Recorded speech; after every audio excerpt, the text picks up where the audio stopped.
यदि चाहता तो बहुत पहले संविदा कर्मियों का मुद्दा उठा सकता था, लेकिन राज्य में नियोजित 4 लाख संविदा कर्मियों का नाम लेना भी विपक्षी नेताओं को गवारा नहीं। विपक्ष के लोग संविदा कर्मियों को किसी काबिल नहीं समझते हैं। इसके बावजूद हमने नियोजित शिक्षकों के तर्ज पर 4 लाख संविदा कर्मियों को राजकर्मी बनाने का फैसला ले लिया है।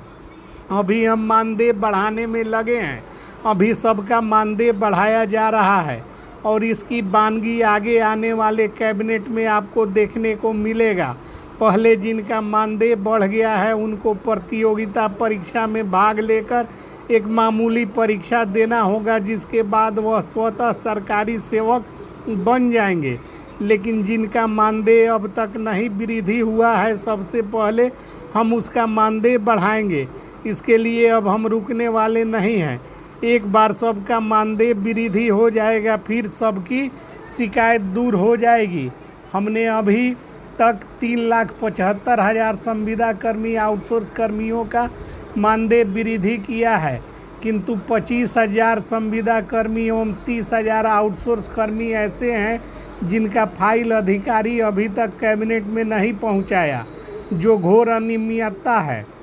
जब हमारी सरकार ने विकास आयुक्त को मानदेय बढ़ाने की जिम्मेवारी सौंप दिया तो विभागों को चाहिए था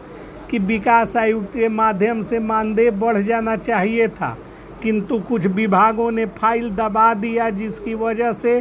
कुछ छोटे वर्ग के संविदा कर्मी एवं आउटसोर्स कर्मी मानदेय वृद्धि से वंचित रह गए हैं। अब सरकार के पास समय बहुत कम है, कभी भी आचार संहिता लग सकता है। इसलिए हमारी कोशिश होगी कि आदर्श आचार संहिता लगने से पहले छूटे हुए संविदा कर्मियों का मानदेय वृद्धि कर दिया जाए और बाकी के जो संविदा कर्मी हैं जिनका मानदेय बढ़ गया है उनको नई व्यवस्था के तहत 4 मामूली प्रतियोगिता परीक्षा का अवसर दिया जाएगा, जिसके बाद वे लोग राजकर्मी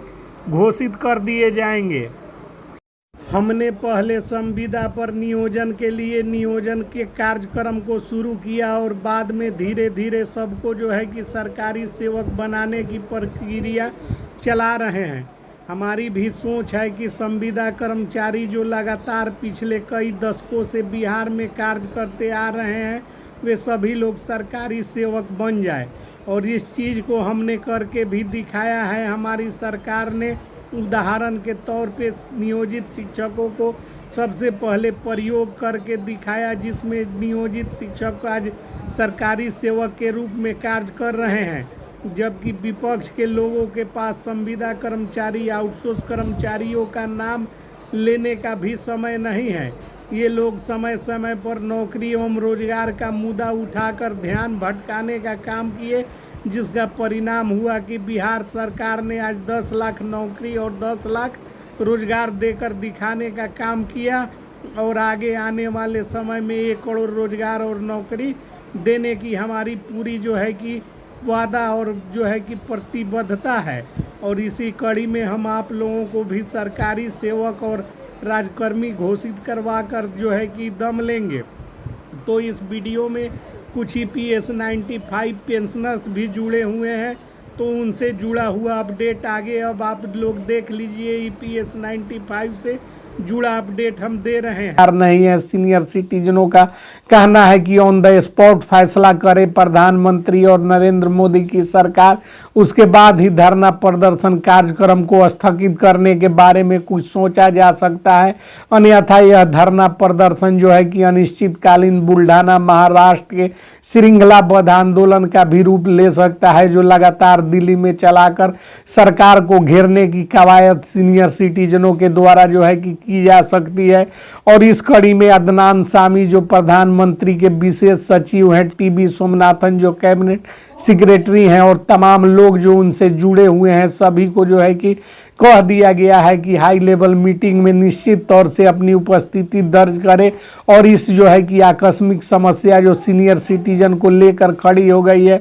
जिसको लेकर सीनियर सिटीजन जंतर मंतर पर एकत्रित हो रहे हैं, जिसको लेकर सीनियर सिटीजन जो है कि 2 दिवसीय धरना आंदोलन और अनशन कार्यक्रम का आयोजन कर रहे हैं उसको लेकर जो है कि फैसला लिया जाए और ताबड़तोड़ बैठकों का दौर शुरू होने वाला है। और प्रधानमंत्री के तरफ से जो है कि बड़ी निर्णय सामने आने वाली है, क्योंकि प्रधानमंत्री सीनियर सिटीजनों के प्रति गंभीर हैं और उन्होंने कई बार सोशल मीडिया इन्फ्लुएंसर्सों को जो है कि दिए बयान में जो है कि इसकी घोषणा कर चुके हैं कि ईपीएस के 4 सूत्री मांगों में से 3 सूत्री मांगों को मंजूर कर सीनियर सिटीजन के मांगों की भरपाई करने का प्रयास किया जाएगा। किंतु घोषणाएं तो सिर्फ घोषणाएं ही रह चुकी है, उसका धरातल पर कुछ आता पता नहीं होने की वजह से बौखलाए सीनियर सिटीजन ने आक्रोश मार्च के रूप में जो है कि निकलकर सड़कों पर उतर चुके हैं और दिल्ली के जंतर मंतर पर जो है कि एकत्रित हो रहे हैं। और दिल्ली की धरती आज के ऐतिहासिक गवाह बनेगी और आज का जो दिन है